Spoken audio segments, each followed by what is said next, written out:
talagang makapapantay sa kadakilaan ng isang ina na ang pagmamahal mas malalim pa sa kailalim-laliman ng dagat.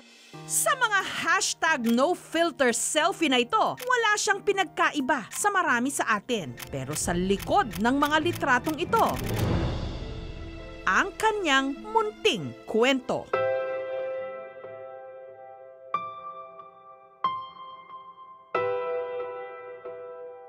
Ang katawan kasi ni Lucy, 2 talampakan lang ang haba kahit 28 anyos na siya. Baluktot ang kanyang mga braso at hita, kaya naman hindi siya makabangon. Maliit din ang kanyang bewang, nakausli ang dibdib at para makakilos, kinakailangan niyang gumapang.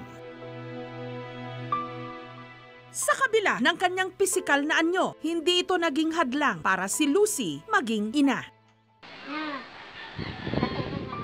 Katunayan, sa viral videong ito, makikita si Lucy na pinapakain ang 4 na taong gulang niyang anak na si Angel na halos sinlaki lang din niya.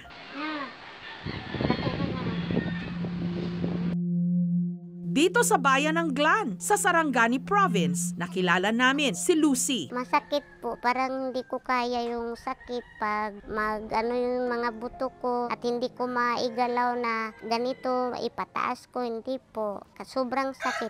Namamaga kasi siya. Para makagapang ko, ito po yung ulo ko at saka ko po, kamay ko at sa paa ko po. Ito po, ganito.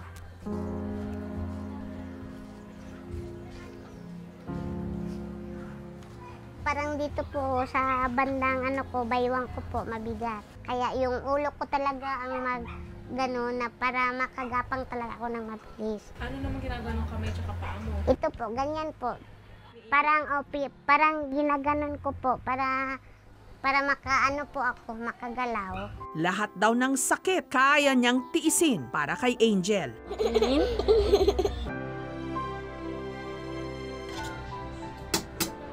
Tuwing umaga, nagluluto ang mag-ina ng kanilang agahan. Ang kanilang deuling na lutuan nakalapag sa sahig para maabot ni Lucy. Habang siya'y nakahiga, isa-isa niyang inihahagis ang mga uling sa lutuan. Ito po yung sinisindihan ko para pag na po to, didikit dun sa uling.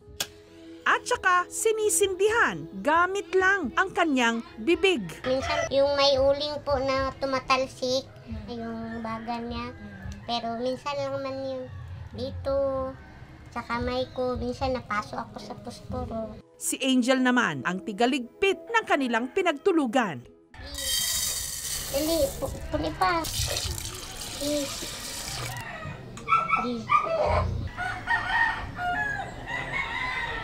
Pagkaluto, sabay ng kakain ang mag-ina. Sobrang lambing ang anak ko po.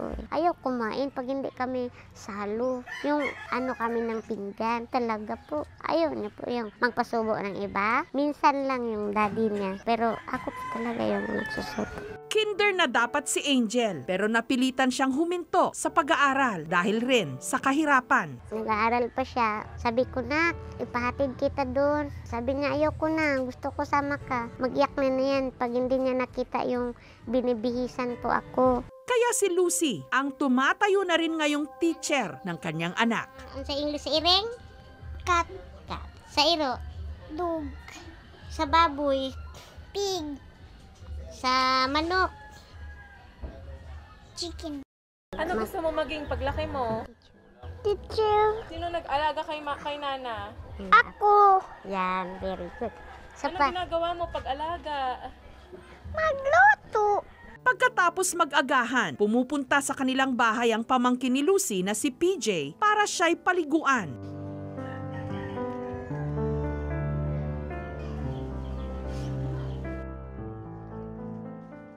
Dahanin lang po kasi baka mabali siya. Si Angel naman ang tiga-suklay ng kanyang ina.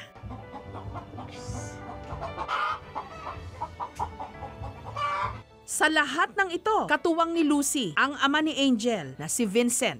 Sa totoo lang daw, sa kabila ng kondisyon ni Lucy, marami siyang naging karibal noon sa kanya. Hindi ko po alam kung bakit ganun, bakit gusto nila ako. Kasi daw, joker din ako. Pero ayaw ko maniwala dati. Pero si Vincent ang tuluyang nakabihag sa puso ni Lucy. Matagal din ako nag-oo. Pero iwan ko po, parang tunay na talaga yung pag-ibig ko. Mga kakulitan niya, ganun. Mahilig siyang kumanta.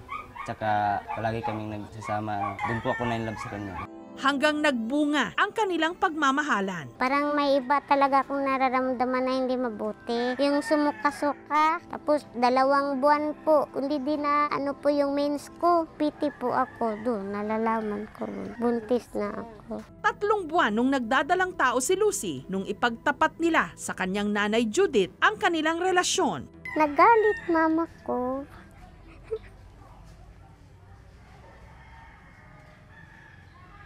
Sabi niya, bakit mo yan pinasukan? Di mo ba alam yung sitwasyon mo? Na nahirapan ka na nga tapos ganyan. Sabi niya, Mang, buntis ako. Ha? Doon na ako, ma'am, parang, hey, nako, muntik na akong nakulaps. Sa galit, pinaghiwalay daw ni Judith sina Vincent at Lucy. Natakot daw ng husto si Nanay Judith kung kakayanin ba ni Lucy ang pagbubuntis. Si Vincent, bakit niya ginawa? Parang tinuring ko naman siyang tunay na anak. Hindi po tanggap ng pamilya niya. Naglayas po ako, nagpunta po ako ng Nurala. Doon po ako naghanap buhay. Pero si Lucy, buo ang loob. Sabi ko Mang, gusto ko naman din magka-baby para may mag-aalaga sa akin para hindi ka na mahirapan, Mang. Doon ako na parang natahuan ako ba. Pero sobrang sakit talaga kay ang naalala ko lang kung anong mangyari sa kanya habang maglaki ang tiyan niya. Sa 7 buwan ng kanyang pagbubuntis, sinesaryan siya para maisalba ang buhay nilang mag-ina. Habang lumalaki yung kanyang tiyan ay medyo mahirapan nga siyang huminga kasi umaakyat yung uterus sa itaas, yung kanyang diaphragm napupush up din. So yung kanyang thoracic cavity lumiliit, yung kanyang capacity ng lungs niya to ingest air ay nababawasan din, kaya medyo mahirapan siyang huminga. So ito yung dahilan kung bakit ang kanyang obstetrician ay nag-decide na i-terminate yung kanyang pregnancy as early as 7 months para hindi na siya mahirapan at malaki na rin yung possibility na mabubuhay yung baby. Sabi ko na, kalika na, didi ka na kasi may gatas kasi po ako Tapos galaw-galaw yung anak ko, gusto ko po yung yakapin, gusto ko po siyang halikan. Pagkaluwal kay Angel, kinailangan itong manatili sa incubator. Matapos ang 3 buwan, umabot sa mahigit 200,000 pesos ang kanilang kinailangang bayaran sa ospital. Nangutang ko, ma'am. Dala ko ng 30,000. Sabi ko sa mister ko, binigay sa atin to, kaya natin to. Ipalabas lang natin to sa luha. Kaya wala na tayong magawa. Pilit inalagaan ni Lucy si Angel sa tulong ng kanyang pamilya. Pero isang araw daw, ang bata muntik nang madisgrasya. Nakaidlip ako, tapos nagapang pala yung anak ko patungo dito sa gilid ng para malaglag at may manok. Saya-saya niya. Sus, pag nakita ko na po, naku, anak ko, layo-layo yung distansya. Sabi ako, Lord, please, maawa ko sa akin, Lord. Huwag mo muna siyang paggalawin. Mabilis akong gumapang po. Kinagat ko yung damit ng anak ko, hinira ko ganyan. Hinira ko pa punta doon sa tabi ko. Dito na nagpasya si Nanay Judith na pabalikin ang ama ni Angel na si Vincent para may makatuwang si Lucy sa pag-aalaga sa bata. Humingi po ako ng kapatawaran sa kanyang magulang na sana matanggap niyo ako kasi po mahal ko na po yung anak niyo. Tinanggap ko naman kasi naisip ko, ama din siya ni Angel. Kalaunan, bumukod na sina Lucy. Sige, bitiwan natin. Tingnan natin kung ano ang sitwasyon. Kasi pangarap niya magkapamilya. Pero kung mayroong problema, siyempre sa mama pa rin. Nung araw na naroon ang aming team, magsisimba sina Lucy. At para makalabas ng bahay, kinailangan niyang gumapang para makalipat sa catering ito na siyang binuhat ni PJ at ng kapitbahay nilang si Eliza. At saka siya inilipat sa wheelchair. Ay, bigla ako kaghapon. Parang masyak kaghapon. Dahil maputik at makitid ang daan palabas ng highway, binuhat ulit ni PJ at ni Eliza ang wheelchair. Sakay-sakay si Lucy. Binubuhat ako, parang hindi ako makahinga kasi nanibago na naman sa pag-upo. Pagkatapos, sumakay sila ng tricycle. Si PJ umupo sa likod habang hawak ang wheelchair ni Lucy. Maya-maya lang, dahan-dahan na itong umandar habang hila-hila ni PJ ang wheelchair sa likod.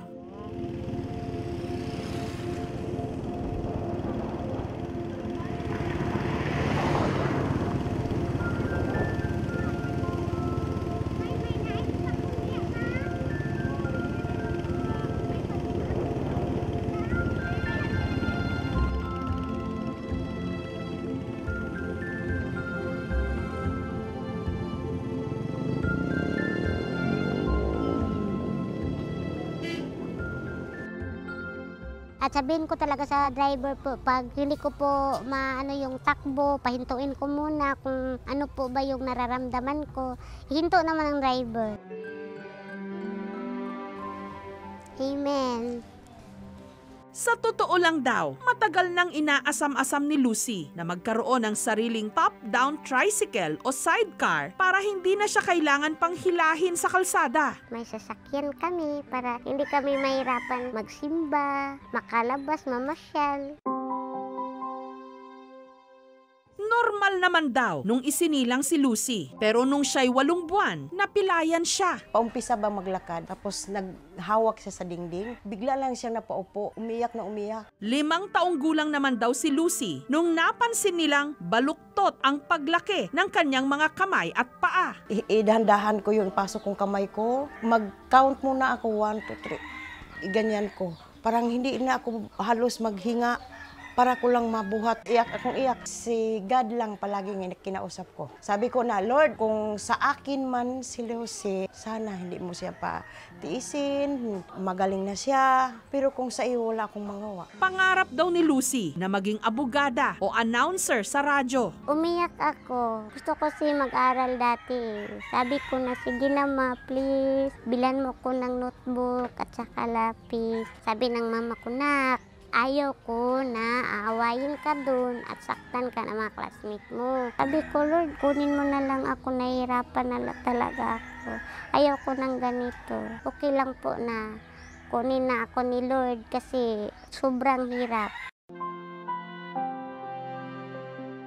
Pero ngayon, may lakas na raw siyang lumaban para sa kanyang anak. Kaya ko na po. Ayaw ko pong iwanan si May na maliit pa siya. Gusto ko po maranasan po na lumaki yung anak ko na siya na po yung magtulak sa akin, magsimba kami, magdalaga na siya. Nito lang nakaraang linggo, kinuhanan sila ng video at in-upload ito online sa pag-asang may tumulong sa kanila. Ang kumuha ng video, walang iba kundi ang nakababatang kapatid ni Lucy, ang 24 anyos na si Benji Moore o More. Na katulad ni Lucy, meron din palang sakit sa buto.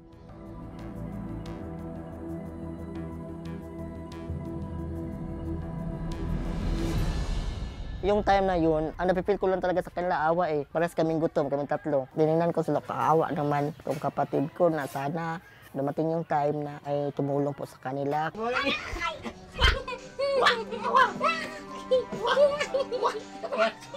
Hanga-hanga po ako sa kapatid ko po. Kaya't ganyan po ang kalagayan. Talagang binibigyan na yung best niya po para maibigay niya sa anak niya. Hindi pa raw nakakapagpatingin sa espesyalista ang magkapatid. Kaya sinamahan sila ng aming team sa isang orthopedic surgeon sa siyudad ng General Santos o Gensan. Si Lucy at si More may osteogenesis imperfecta o brittle bone disease. Marupok yung buto nila, kulang yung production ng collagen or the quality of the collagen they are producing.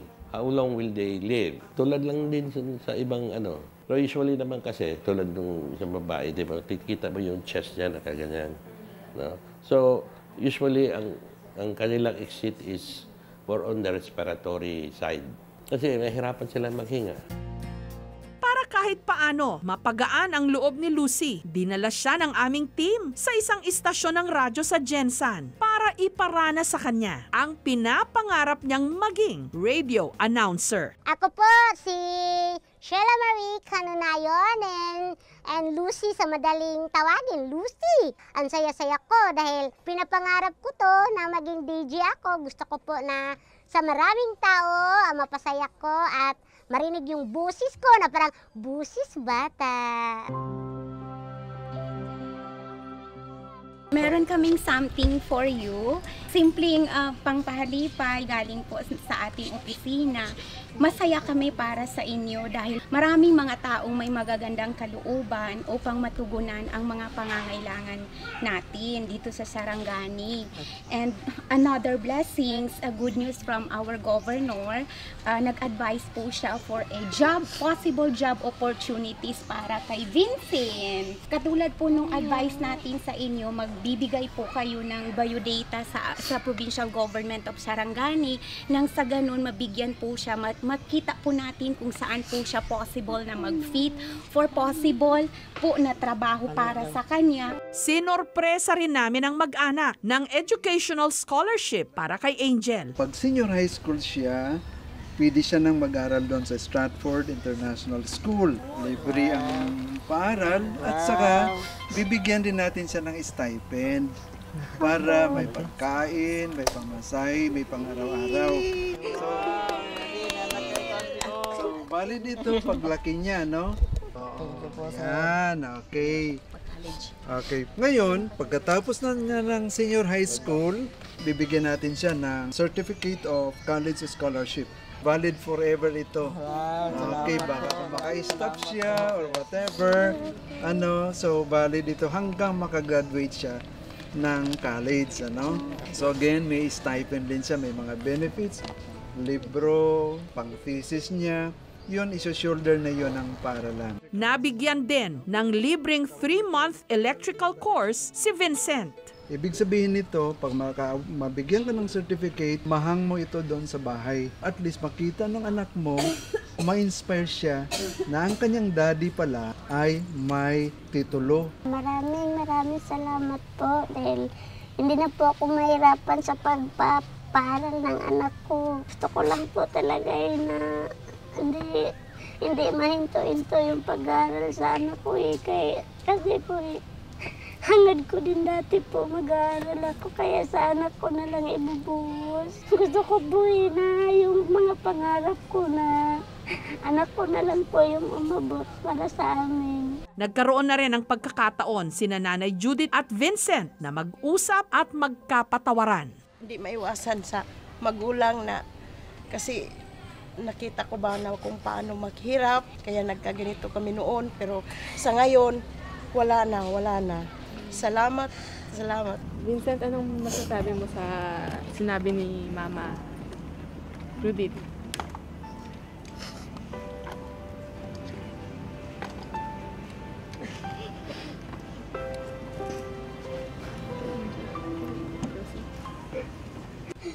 Maminaw di ka na ko ting kaya para lang ni sa iyo ninyong imong ilusi og ni unta may sabdan nimo ko may naan ko ay mo matagdaan mo na akong masakitan ka anak na ko ikaw giisip sa kang anak nga gamay pa ka diri sa ako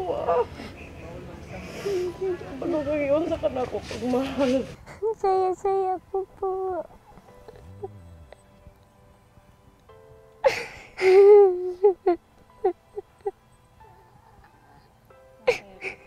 Alam ko naman po na nasaktan yung mama ko. Pero, Mang, sorry.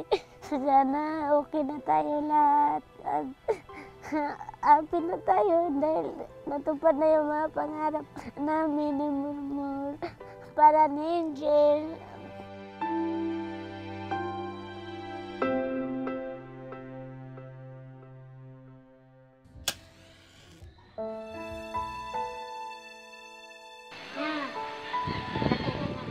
Walang hindi kayang gawin ang isang ina para sa kanyang anak. Lahat ng kakulangan, pilit pupunan. Hapon, para masyak ng hapon. Anumang sakit, titiisin.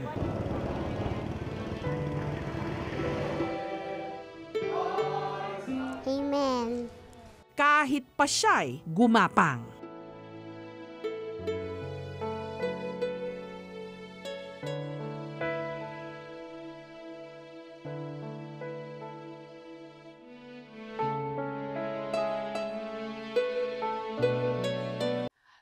you for watching, mga kapuso. Kung nagustuhan niyo po ang videong ito, subscribe na sa GMA Public Affairs YouTube channel.